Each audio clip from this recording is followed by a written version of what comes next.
Greetings, welcome back to Kingdom Cast. This is another episode. I'm back with my friend James. How are you, James? Work is at least chilling down now, so I'm actually kind of happy about that. Just Right. that now it's marking season, so yeah, Yeah, not too I bad. guess How are you doing? I'm good. Work is also. Post graduation? Yeah, well, I finally graduated. Totally did not feel like an accomplishment there. Knowing full well it took me like what, half a decade. But Yeah, right. That's but insane. yeah, I guess that's ironic. We're talking about someone who's an academic failure, and we're gonna talk about how to properly educate other people. Uh, but on this episode, we actually have a mutual friend. His name is Edrel. He did Hmm. a survey, which was filled with by 511 Malaysian Christians regarding some questions about discipleship, how it's done, what they think is the best way it is done, events, relationship based, those kind of things. What we kind of want to do is just kind of review it, endorse people to read it, um, mainly because I think it's a conversation that requires attention that needs to be happening. Even though I have to say, I kind of don't have a lot of positive things to say on the onset. What about you, James? What's your first impression reading? um, Personal takes. Um, just from the statistics alone, I look at it as a bit strange to have mainly charismatics to have been represented, and the majority of it. Looking at the actual report right now, if I'm not mistaken, yeah, here we go. I mean, most of them, if you talk about representative wise, okay, fair. You have a good number of Methodists inside, I suppose. So that's one benefit. But the charismatics hold a pretty good big chunk at about. Wow, his thing is actually hard to see, but about 10.2%. That's pretty big. Right. I mean, the majority of Malaysians are not charismatic. Yeah. So Well, maybe Methodist being 20% is decent for that, I I guess. mean, regardless, we still get a representative sample. It's clear that Methodists and Anglicans are still among the highest uh, Yeah, churchgoers, right? fair. Yeah. Yeah, fair enough. So, But uh, yeah, I and mean, and I thought that was the case. Yeah. yeah, and keeping in mind his target audience is 13 until 30, correct? Yeah. Yeah. Yeah, about that's the whole entire thing. Okay. Uh So yeah. I'm trying not to focus too much on the numbers. We Mhm. want to talk a bit more principially, theologically, because I'm not saying the numbers isn't important, but I feel like if we're theologically correct in diagnosing 511 Malaysian Christians, the numbers will just kind of the numbers will eventually just vindicate us. Uh, Mm. so, uh, here's the funny thing. The first thing I'll bring up, especially on the technical side, I feel like we're very much vindicated by the numbers. And that's not a biased thing because we've made entire episodes before talking about some of the most effective ways to grow in terms of discipleship as we've tackled. And those things are prayer, particularly, and serving in the community, serving in the church, in the fellowship, all those things. And those things happen to be the highest things in terms of uh, the things people vote for as the most impactful forms of being discipled. So, what about you, James? You had your first point. You want to tackle that one? I was just wondering if this the definition of discipleship was even uh I do not think it was clearly given to the respondents. Doesn't seem to be something like clearly defined. Mm-hmm. Um because I mean, it's like as if the church service, I mean, the picture being given it's like as if the church service itself is not a form of discipleship.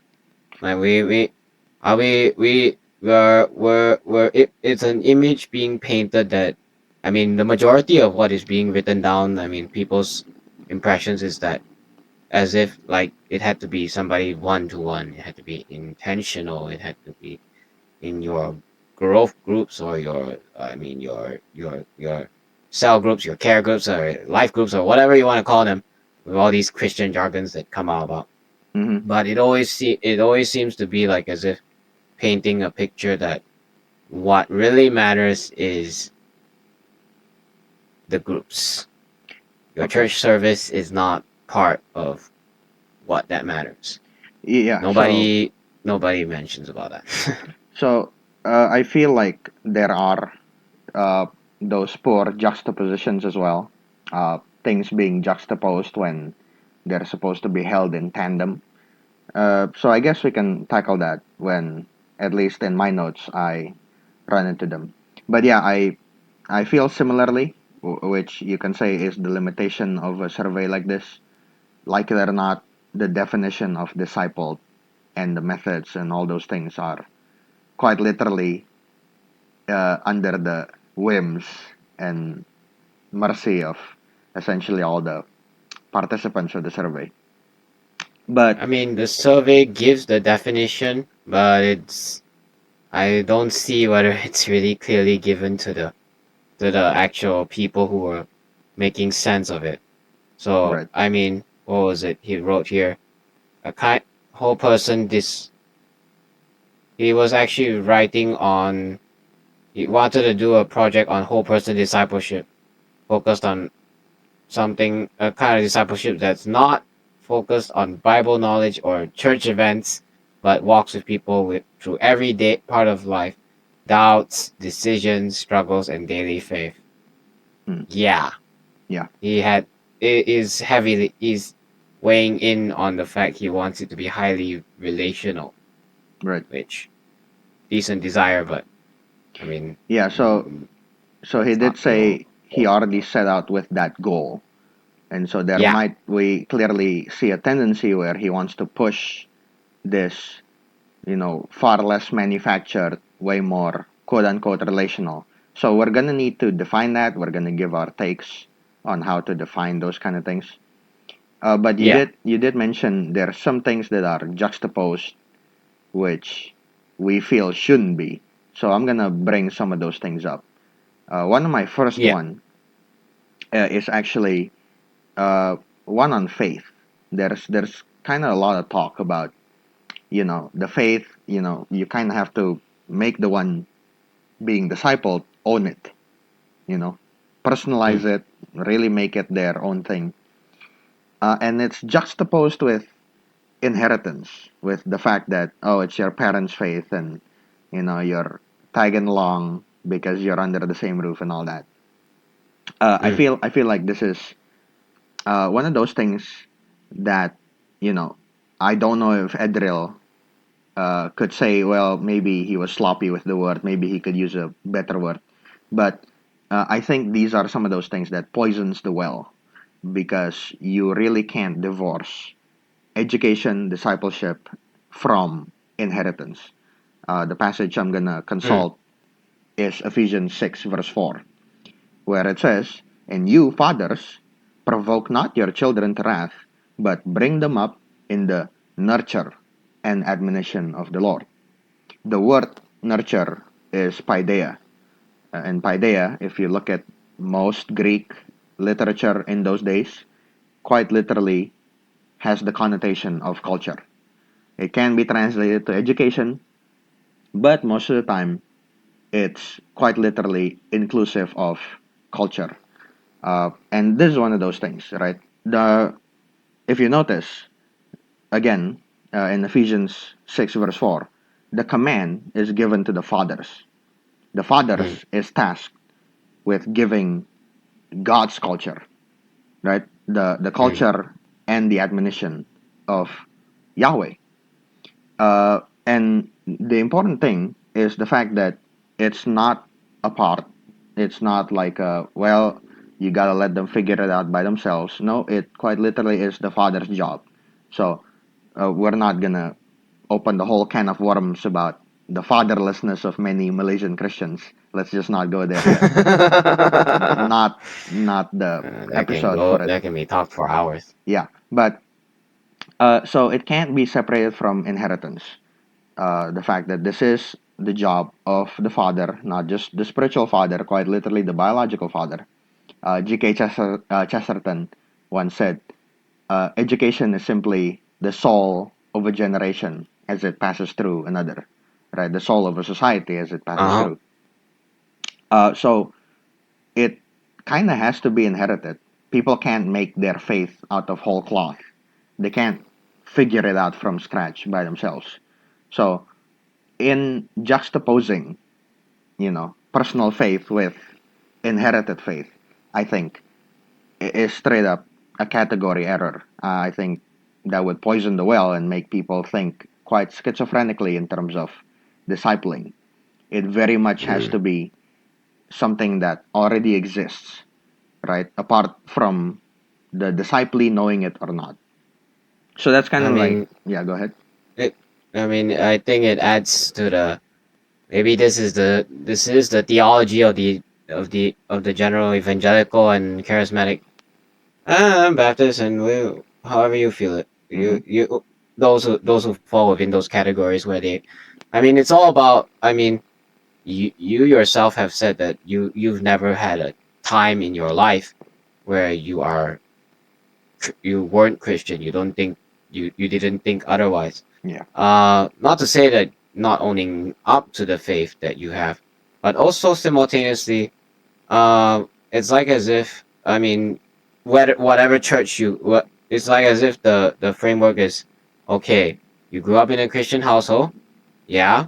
On paper, maybe you're even like even here I still find it funny, like even in Malaysia, like you still have to have a religion identified to every when you are born. right. So you have to be Christian or something. Mm-hmm. So on paper it says Christian, but you need to have that evangelical experience, the conversion experience. Right.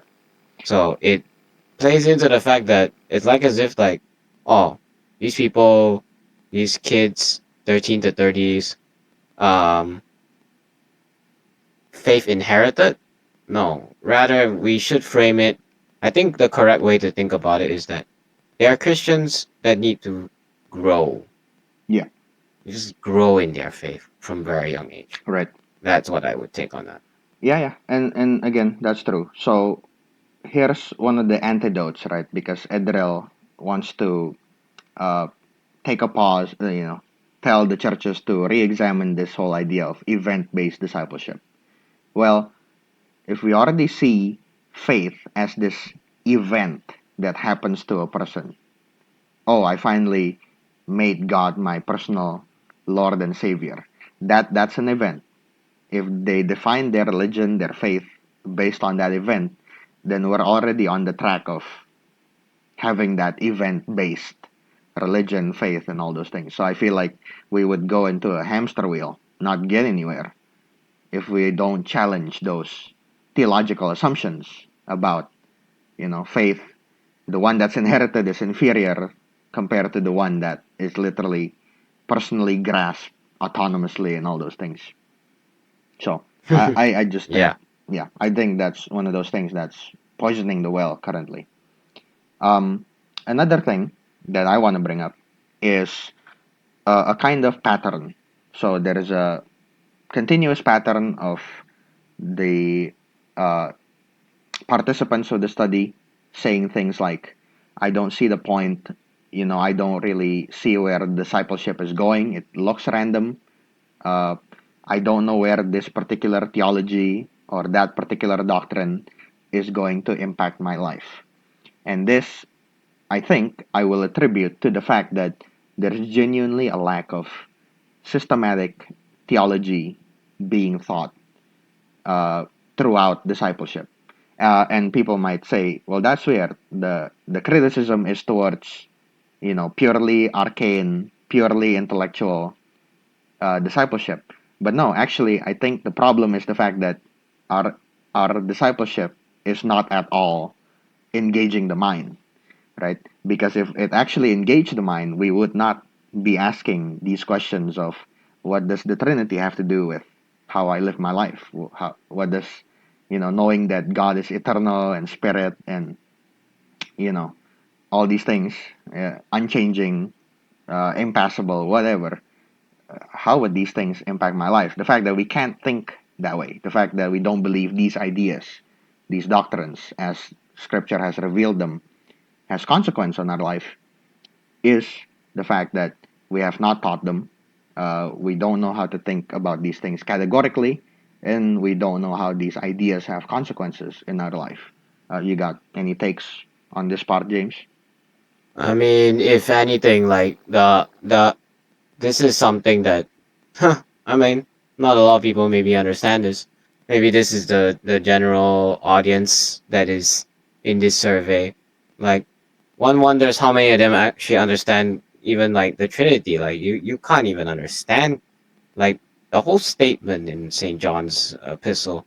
God is love. Mm-hmm. God cannot love without having, like, what does it even mean for God to be love? If it's one God, there's one singular God. Like, he can't love anything. Right. What is he loving? Himself? It sounds really selfish, and we would rightly be like, hey, wait a minute, this don't make sense. What is going on? He's loving himself. In human terms, that would be hubris. Right. But the Trinity resolves that very nicely for us, because God is not just talking loving a person, but he's loving three Another. persons eternally at the Right. same time. Yep. So, like, something instantaneously that is, I mean, it's actually fairly substantial theology that we can that you could dig into the scriptural text for. Right. But the thing is that most people might actually think that, oh, the Trinity, oh yeah, God is like this. Okay, that's good enough for me. Uh, tell me how to live my life. Right. It's like as if thinking that the systematic theology doctrine of the Trinity is so irrelevant to your life. If you did not know, how can you really be sure and make sense of the fact that God loves you, and in fact is the definition and defines love himself? He's Sure. loved people.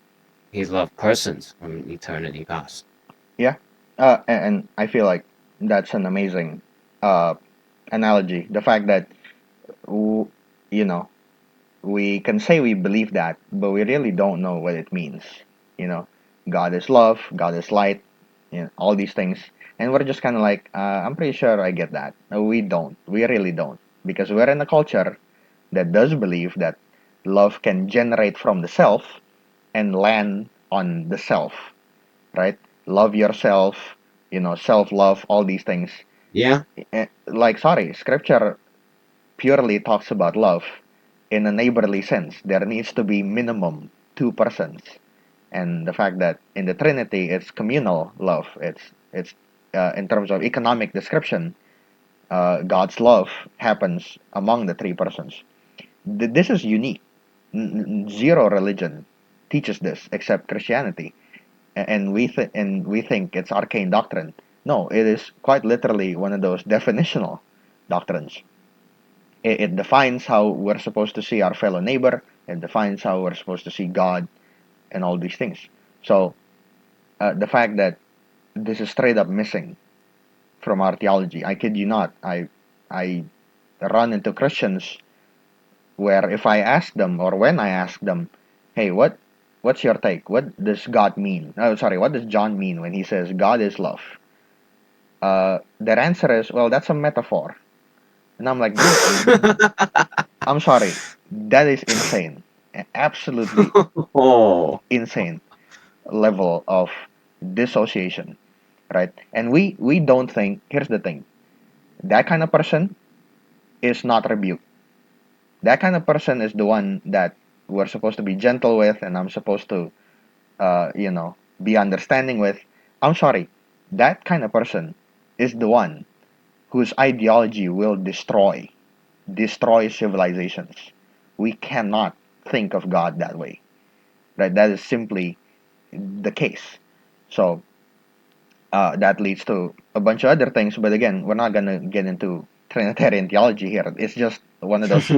It's just one of those perfect example where we're like inconsequential. I don't care. What does that have to do with how I'm gonna meet this guy who I really hate at work? And I'm like, well, okay. I'm sorry that you can't learn to engage in a love that doesn't land on yourself, right? But there we are. One of my criticism for this part as well, it lands on the fact that we don't have systematic theology. Uh, and here's the thing: that's because Malaysian Christians like to treat their theology either like a smorgasbord. Oh, I like that. I'll take it. Put it on my plate. I like that one. I'll put it on my plate. Or maybe they treat it like a Jenga tower, right? You take one piece off, it doesn't fall apart. You take another piece off, it doesn't fall apart. Hearing And people being okay with prayers to the saints, but also somehow still wanting to be a Calvinist, yeah, hilarious. well, uh, hearing people want to be Calvinist, like hard reformed, and then use pictures of Jesus, that's another one. So I'm sorry, you just can't. Not in my tradition. So, but No, here's the not at thing: all. people really don't think those ideas cohere in a way where they cannot contradict each other, right? They are hoping they can take enough piece off of the Jenga tower without the whole thing falling. Theology can't be treated like that. Theology is tight packed, right? The way you believe about God, the way you believe about His nature, is gonna inform you on how you believe you should partake in Him and all those things. So So, would you say that they don't have they take it all into bits and pieces, but don't take it as a whole? yeah, yeah, that's quite basically it, right? They take the diet that they want, and so Yeah. when they get to a point where they're like, oh, there's a lot of these doctrines that really doesn't make sense. It's because you separated it from the rest of the diet, right? It doesn't make sense with the rest of the diet. The Jenga pieces floating in the middle of the entire structure, and you wonder how did they even get there? Because we decide to ignore the entire foundation, right? Another example is people want to believe in things like original sin, total depravity, Calvinistic tulip ideas and all those things. But they blatantly ignore classical covenantal formulations. And it's like, of course, you believe really questionable things eventually in your formulation of atonement theories and all that because you lack the framework. People don't land on the tulip first. People land on covenant theology first. They realize God's nature in covenanting. They realize that creation as a whole is in covenant with God. And then they realize that every relationship we have with God is under covenants, including our atonement, redemption, and all those things. If you want to jump the gun, right, jump the shark, whatever the analogy culturally is nowadays, into only believing the atonement theory because it sounds right and not have the foundation, we're going to land where we are now, right? We're going to be floating 10 foot off the air and wondering where the floor is because we didn't appreciate the foundation that gets us where we are. That's So, why I tend to think that the majority of people who call themselves Calvinists in Malaysia, at least, they are not making sense of anything that would remotely make sense of covenant theology. And because of that, your Calvinism is so incomplete, you can paint things, one can create a lot of caricatures out of that. yeah. And again, it's not even, we're not even talking about Calvinism. We're just talking, again, the fact that people are not taught to think consistently, right? Yeah. If we don't do that, then we're never going to reach a point where we can talk about how it impacts your life. So if Hmm. we don't know how ideas impact other ideas, how are we supposed to get to a point where ideas impact our literal ethics and principles in dealing with life? So that's one of my main point. Do you want to tackle one of yours, James? Maybe your third point, because I think it's similar to my own. I mean, I forget what it was exactly in reference to. However, it is not hard to see that um, points about programs of discipleships sounds a lot like something out of a manufactured um country. I mean, people use prepared materials, and that's what's going on. And the survey confirmed that. But Mhm. there's also the complaint about the fact that a lot of the people are robotic when they do the way they do the way they do evangelism, the way they plan to do. Um, it's almost like, I mean, I have always had this just like after like just making the connections properly in my mind, I was like, wait a second, we look like snake oil salesmen every time we try and go around, maybe do a gospel track or something, or maybe even like it's like, oh, you say a few things and then it's like, all right, here's a gospel track, something like that, or whatever you want to come up with. But there's always that, there's like a system or whatever built around it, gives people the impression that, huh, this seems very robotic right about now. Yeah. And yeah. So we had a entire episode talking about the evangelical industrial complex, where we kind of go along about that. I would recommend people to watch that in this topic. But to summarize it, it feels as absurd as going to the convenience store, buying like one of those prepackaged sausage, right? It's in a plastic. You open it up. It probably has like a billion grams of preservatives and whatnot. You eat it, and then you say, taste processed. I'm like, that's exactly what you've paid for. I don't know if you can complain about that, right?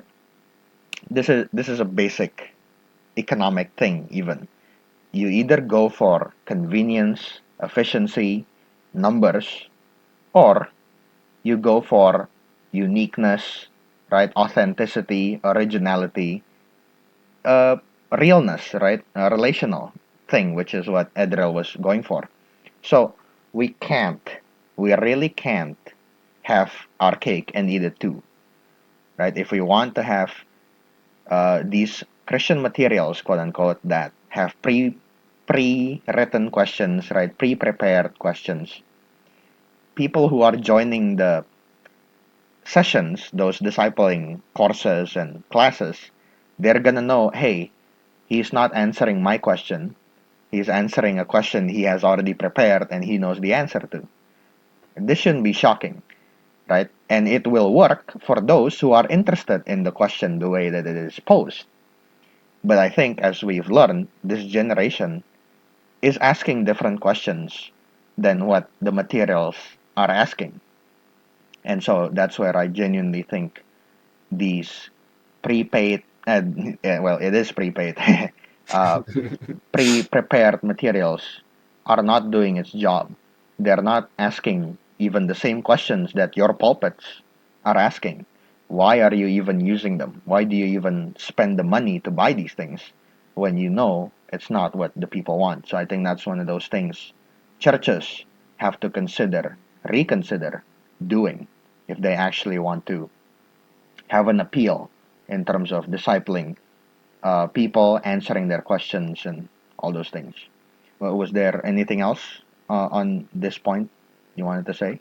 I mean, Mm-hmm. uh, where it does come to mind that in this may come as a problem for us personally. This is a devil's advocate uh thought process in my head, because our traditions use catechisms. Mm-hmm. So just a little bit of a pushback question, a bit of a devil's advocate question that I would like to put. Uh, they might. I mean, we come from confessional traditions that come up with catechisms. We have a lot of question and answers. We have pre-prepared answers and questions with scripture references. So they might come back and say it's like, hey, you guys are using those kind of things. Therefore, and they're even older than we are. So like, how do you get to say to us, this is your our pre-prepared material and our pre-prepared answers are not relevant. Yours is 100 over years ago. Yeah.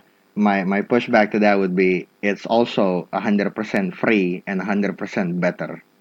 So, it, I would, and I say that tongue in cheek, but I genuinely mean it. Like, let's consider this, right? A lot of the materials prepared nowadays, there's, I'm sorry, there's barely any thought put into it. It's asking really shallow questions when it comes to life. And I think the power that comes from a lot of our catechisms and even a lot of our uh, liturgies, right? Uh, quote unquote prepackaged worship material is is the fact that they actually give us the categories, the words to enrich our life and our worship and all those things. Um, I can again remember times where I genuinely don't know what to pray, and then obviously nothing beats the Psalms, but I can also read an old prayer book that is just really well done, and it just has the words that I really needed at the time. Uh, and again, why is that missing? Why do the newer materials don't have that? I genuinely just think because they're just that much worse of a quality than a lot of the older ones. Yeah, I get that. Yeah, so I'm really sorry. Like I said, I'm never against pre-prepared materials, but here's the thing: even when I use them, even let's say when I'm teaching something that is related to the Westminster, I'm not just gonna code it, plaster it, ask the exact catechetical questions, and then leave them with it, right? I'm obviously forced to tailor it to this generation with our kind of English, our kind of delivery, and I am learning that through the process of teaching and serving others in my ministry. So, yeah, it's definitely not as if you can't use these materials. I'm just saying if you want to make it so that we solve the problem of it being robotic, you have to do a lot more work on those materials. So, unless we do that work, if all we do is just buy the material, ask the question that's on the paper, have them answer it, yeah, don't complain that it's gonna come off robotic. It's designed to appeal to the broadest kind of people possible. So obviously, people can naturally go, wait, that's not my question even. I'm not even curious about that. I don't care. I have different questions. So I guess that's just my input on that segment. So uh, another point I wanted to tackle was he mentioned quickly in one of the discussion segment about how this generation is the hardest generation to disciple. Again, I'm sorry.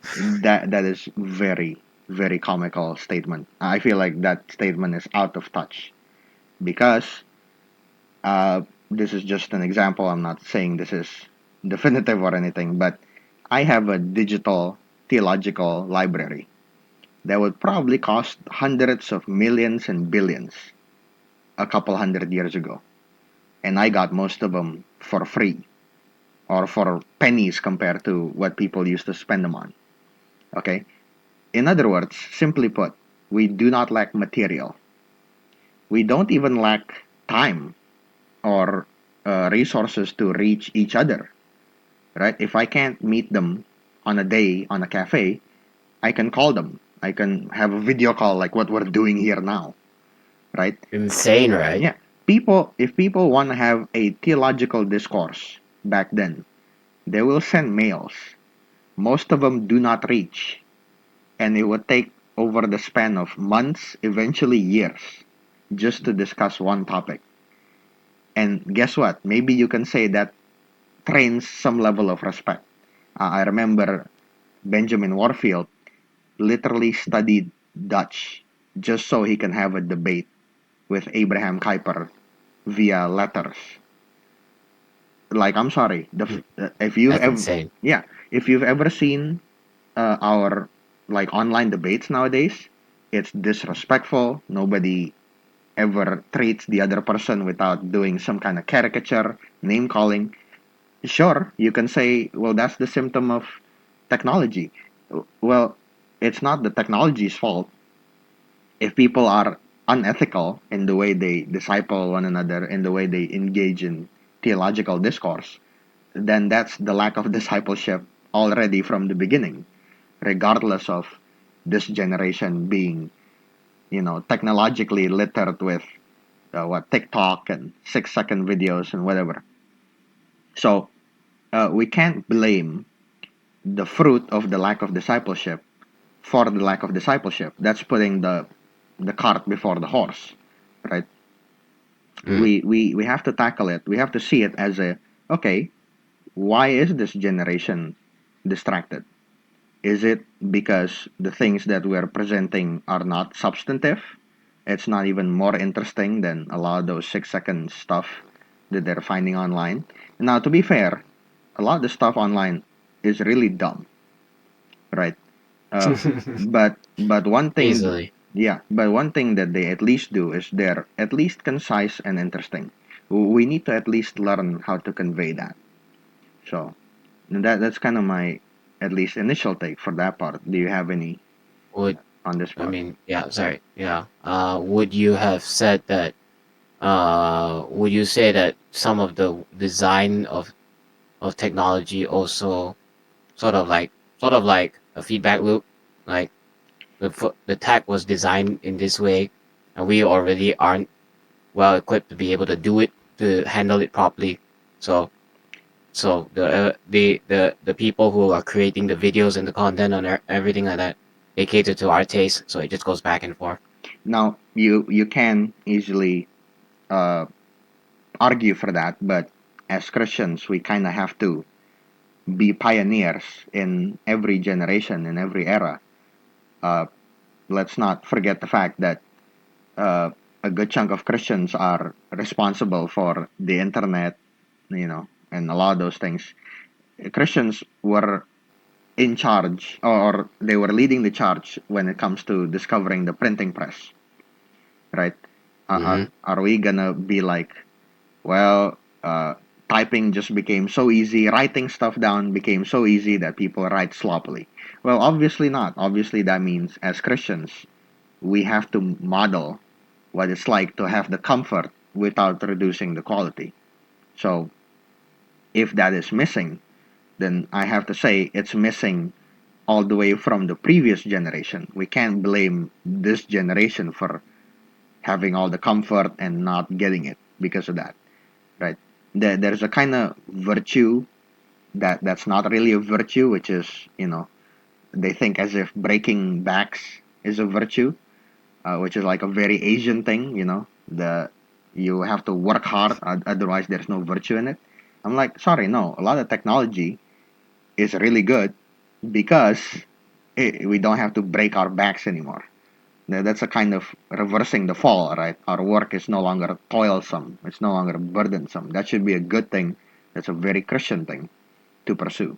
So Mm. that's just my take on this part. Do you have any thoughts regarding again this generation being enculturated in an era where you could say there's a lot of really fast, really gratifying things online, and that's what's being rewarded. That's what's being promoted per se.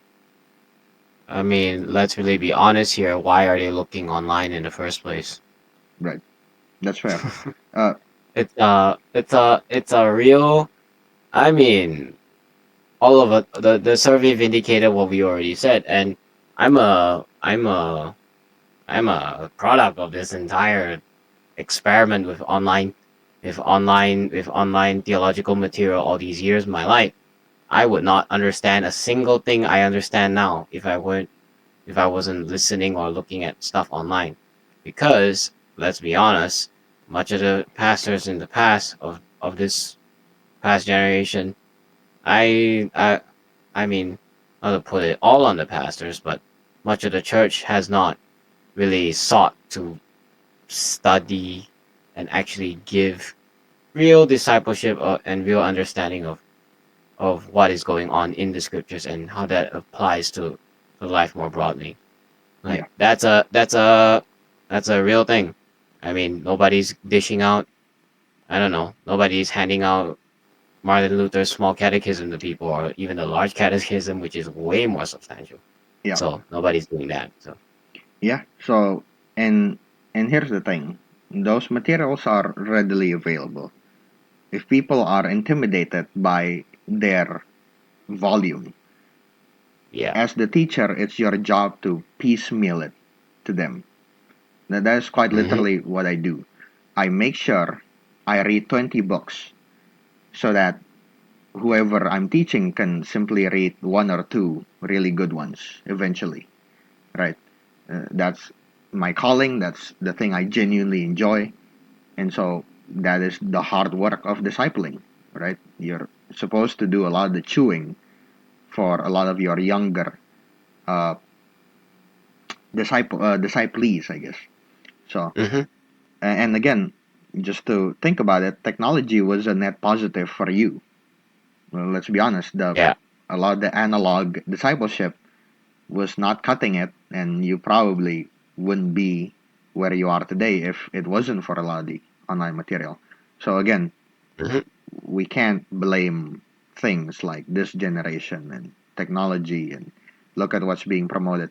No, we promote sluggishness. We promote instant gratification in our church culture first. And that's why a lot of the new generation are going that way, right? We don't want to actually think about God proper. We want to have catchphrases. We want to have uh, theological sound bites that are 6 second long, and you forget about it tomorrow, right? It doesn't come back to you when life hits hard. So again, I think that's where a lot of the big problem is. Was there any other Can't, point? Because well, yeah, go can't ahead. blame the kids for going after slop on the internet when they were served slop in the first Yeah, place. you better preach, preacher. I have to I have to agree with you on that. So, uh, and this is not, we're gonna be harsh here because uh, the apostle says the judgment for teachers are twice.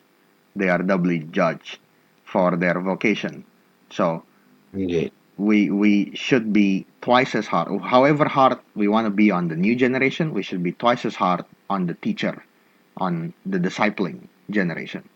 Okay, and so I think that's generally what's missing here. Now, granted, I will say, yeah, the kids have an obligation to seek out being discipled themselves, like you know, like yourself when you had nobody or you didn't have any high quality material to be discipled upon near you. Hmm. You just have to look for it yourself, and if anything, that's proof that discipleship ultimately is also self. The ultimate teacher is the Holy Spirit. The Holy Spirit, Sure enough. as promised, indwells every believer. There is no one teacher that will fit you like a glove. That's the Holy Spirit. The Holy Spirit is the teacher that will fit you like a glove. And so growth is very much self. It comes from the self. It comes from self education, self learning as well. So we can never ignore that fact. And I'm not ignoring that fact. I'm just pointing out the reality that uh, a lot of the obligation to teach is still doubly weighed upon on the church leaders and the mentors and all those kind of roles.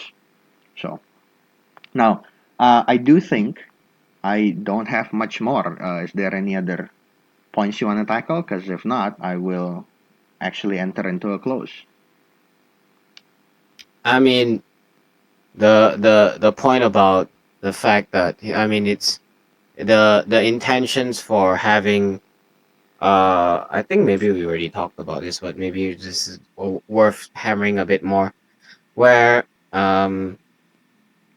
if you create a system or you create something inorganic in the in the name of discipling people, don't be surprised that your people, once they undergo the discipling, then they go and repeat the same thing to other people. So then now you have the complaint, oh, robotic discipleship. I mean, what are you expecting when Right. you already were robotic in the first place and making use of, I mean, like we said earlier, the pre-packaged materials that are not nearly as good as what we got in the past. Yeah. And the way I wanna present this one, I think, is the idea that discipleship is actually inescapable. There's actually not a single second where you're not being discipled. It's just so happens to be the case that people are discipled to be out of touch. And now everyone's like, why does everything, especially Christianity, why does my Christian teachers feel so out of touch? Yeah, they've been discipled to be that way. They've been designed, they've been manufactured to be. And so don't look at this is one of those things I would give feedback to. Don't look at it as lack of discipleship and disciple. It genuinely is the case that everyone is discipled. Question is, what did disciple them? And just so happens, it looks like we're being discipled by very surface level, very robotic, very out of touch Christianity, right? If we're complaining that a lot of the theological knowledge that we're getting seems to not actually apply in real life, maybe that's because everyone's busy with arcane theology, right? Navel gazing, per se. Yeah, so those are one of those things we have to examine. Uh, Very often, in my experience of discipling, it's really not the things we say. It's a lot of those things we don't say. It's a lot of those things we do that the people really catch on.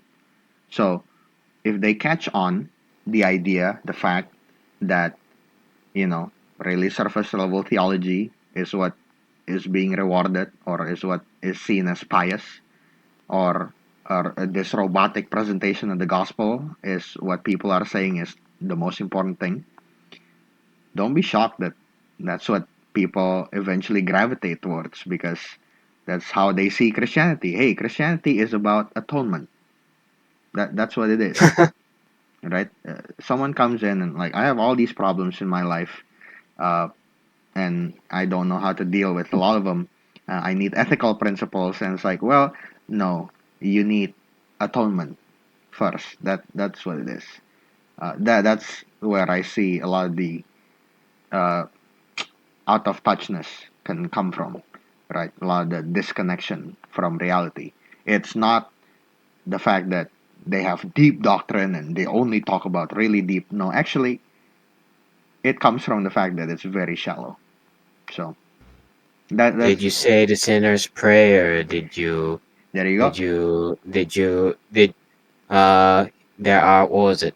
Was it four Four. spiritual laws? Yep. Three spiritual laws? Four? Four Four. was it? There's four of them. Ah, yeah, four. I mean, like, if you preach like that to me, I don't. I am very blessed to have never been had be at the mercy of any of those things in my entire life. Yeah. I I as a kid Christian, I thought those were important to learn. But let's be honest. But after going through that, let's be honest. No, if I was at the receiving end of that none of this would have worked for me. Yeah.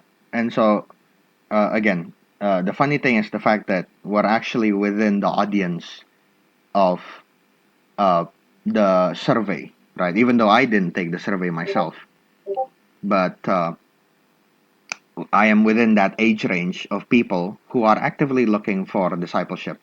There's not a point where, again, I believe I'm not discipled, and so I believe it's my obligation to find discipleship from the right thing. And luckily, I've learned that I'm not gonna get them from a lot of these prepackaged materials, or let's be honest, some teachers who are just gonna answer in typical retorts, typical catchphrases, all these kind of things. I can tell they're out of touch, and so uh, this is me again saying, as someone who is within the category of people figuring it out, having to learn sometimes the hard way, but also having hindsight that I'm in a really good spot personally, I would say, because I've had really good teachers. So, what about you, James? How do you feel per se as someone who actually fits within the category of this survey? I mean, I will admit it. I'm in a spot where, yeah, I have decent discipleship in terms of like, uh, in some ways, I tend to think of it in the following ways. Number one is that there are people who are discipling me, and in the sense that where I where I attend Bible study, and that's where everyone just learns the word together, and that's all right. I Mm-hmm. mean, that's all right. I don't need this. I mean, I still recall that I think one to one is not. Well, I was it one to one that's rated as not the most important. One of them, I It's can't the remember. second last pick. The Yeah, one to ones are the second last pick for kind of like the method that they really want or is readily available and all that. yeah. I mean, I think that's a good thing and emblematic of the fact that no, you should be reading the word in the context of a group of Christians. So I get that decently. I mean, I'm well within that frame, and I still get decently. But at the same time, I will admit the majority of my life has been independent, and although I am one of those people who get really distracted easily, but I don't see I have resolved to recognize that a lot of the discipleship work isn't so much on the church as it is on me. And I also recognize that, you know what, I shouldn't be blind. The Mm. church service, the Eucharist, all these things are means that which God has provided for us Yeah, to be actually given. I mean, his word is here with us. His word is here with us. He has his body and blood for us in and these things all give us discipleship as itself. yeah, I mean, like, this is something we have to recognize that all I can't say that the church that never did me any good in that regard, even yeah, though I'm like walking around like a independent lone ranger most days. right. Yeah. So, actually, would you say a good chunk of the appreciation for those things that might feel arcane actually comes with the maturity of learning those things? I would say so. Yeah, I mean, those are the church service is really a form of discipleship. Leaves me leaves me for the room to not be so like screamy about like why is nobody talking to me? Why aren't we having enough Bible studies together? Or if I would have be any other if I would have any other thought process or any position, I mean, like, I don't have to feel that way because, like, no, God's provided you me with the gifts that are given here. Yeah, So yeah. yeah, that makes good sense. So, I guess there's a training in patience as well as the ones learning and the ones being mentored. So, it's uh, regardless, some regiments, some teaching process will have those things, right? I got no idea why I'm learning this, but we are putting faith in our teachers as well, that Mm, a lot of the things that we don't understand yet eventually we'll be grateful for. But again, of course, do not abuse those things. If we learn down the line that actually a good chunk of it is fluff, obviously we're going to have a generation that's going to feel really betrayed with their disciplers and mentors and whatnot. So hmm. that would be the cautionary tale from me. Um, One of the things I guess I would close on is we do need to stop with the just false juxtapositions. This whole relational, not event based or whatnot, the familial, not religion. These dichotomies poison the well. You might think it's good rhetoric. You might feel like this is really gonna capture. This is where the pathos is. No, yeah, a good chunk of it, especially if we do it sloppily, like we don't carefully consider our words, they're really gonna poison the well. They're gonna make people schizophrenic when they think of categories of life.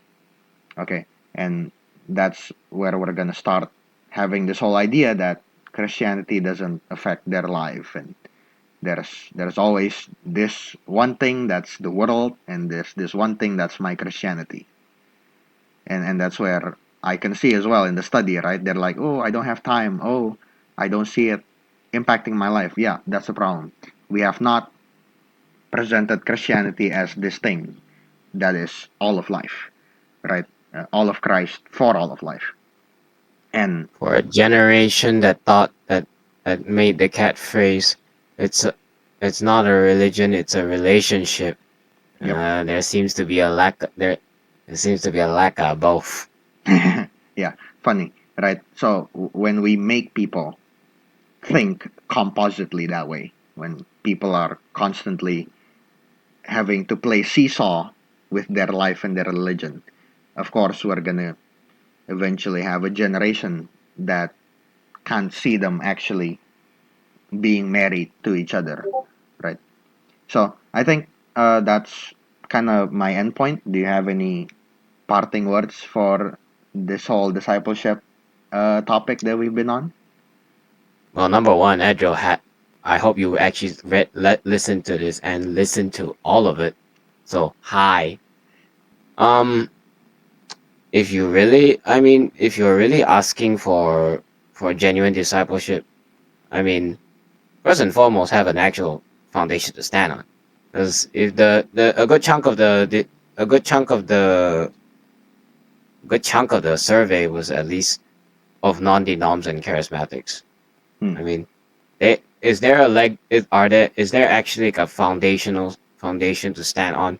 Like, do you actually have like a creed, a confession, like things that have stood the test of time? The reason why we think that these, although so-called repeated and brought and catechisms or whatever you can think of, like these things are so foundational and important because they've stood the test of time, and they people people still use them, and people think that they have substantial content.